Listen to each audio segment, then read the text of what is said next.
Welcome back to another episode of Insights with your hosts, Rob and Matt. Today, we have a very special topic to discuss from our daily Kabbalah studies. We'll be diving deep into the teachings and insights that help us navigate our spiritual journey.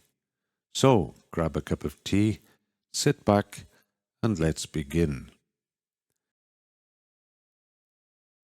Hello everyone. Welcome to another exciting edition of Insights.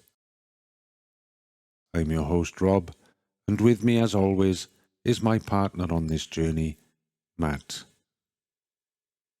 Hello Rob, it's great to be here with you. Our Kabbalah studies have been quite fascinating lately, wouldn't you agree? Absolutely. And today, we've gathered some profound questions from our friends regarding our spiritual progress and the inner workings of our Kabbalistic practice. Let's dive right in. All right, Rob.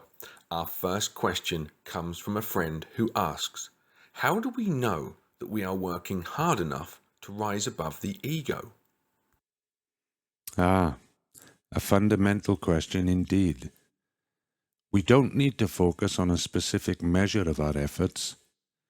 Our main task is to keep carrying the sack, so to speak, to continue striving and asking the Creator for help.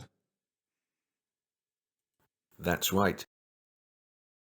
Our work lies in our willingness to persevere and seek assistance from the higher power. And that leads us to an interesting question, Rob. Can the entire group experience the exalted state called clouds of glory? The clouds of glory.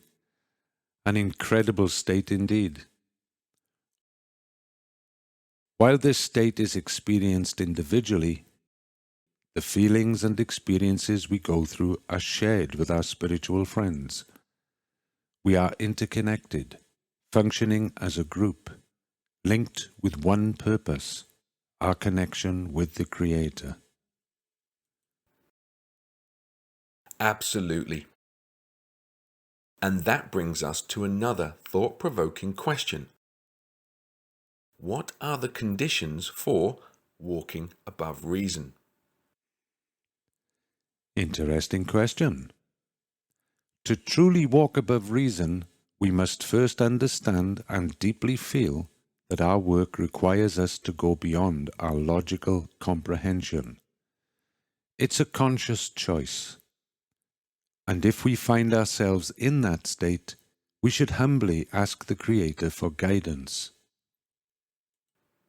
We often wonder, is it us who is working above reason, or is it the upper force working through us? It's not in our hands. We cannot move an inch away from our own egoistic inclinations.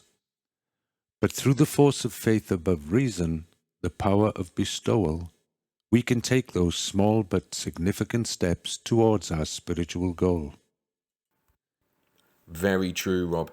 And our next question asks if carrying the sack refers to performing actions of bestowal. No, Matt. We need the force of bestowal to support us. Without it, true spiritual work cannot happen. Our readiness to help and support each other, to transcend our egoistic impulses, depends on our ability to act with faith above reason. Powerful insights. Now here's a thought-provoking question. What does it mean that there is no happier time in a person's life than discovering that they cannot do anything? An important and joyous insight on our journey. When we reach this realization that we are powerless in our egoistic desires, only then can we truly turn to the Creator with a sincere cry for help, recognizing our dependence on the higher power. That's a profound revelation. Now we have another friend who shares their struggle with expressing themselves in different ways, which is often seen as less acceptable by others. What can you say about this?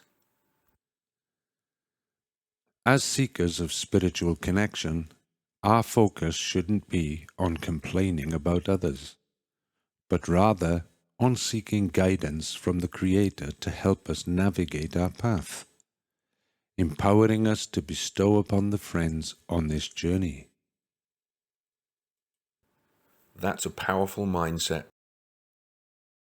And our next question touches upon experiencing more empathy towards others. What can you say about this? Empathy, a beautiful quality to have. Feeling this increased empathy towards others signifies a shift in our perception. It indicates that we are ready for new changes, adjustments, and corrections in our relationships, as we strive to align ourselves with the Creator's ways. Absolutely. Now let's move on to our penultimate question. Do we need to bestow outside of our spiritual group, the 10? We should follow the guidance of Bala Sulam and not demand that our environment behaves like us. Our focus should be on ourselves, ensuring that all our actions are genuinely intended to bring contentment to the Creator. Very well said.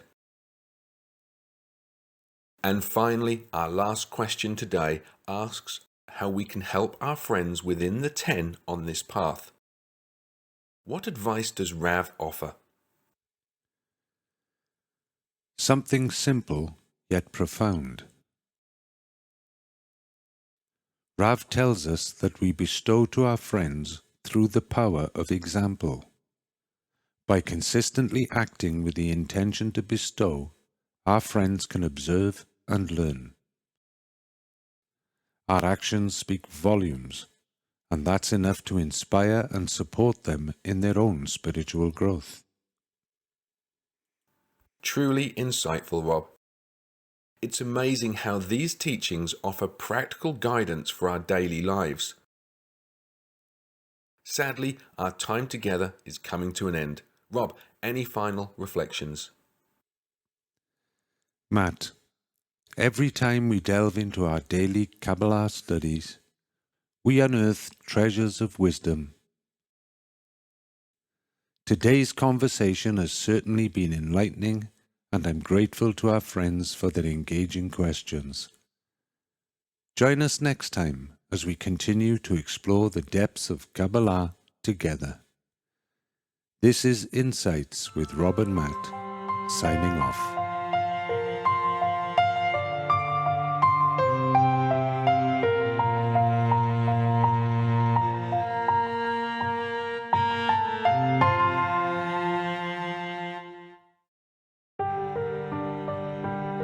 Insights, where spirituality meets practicality.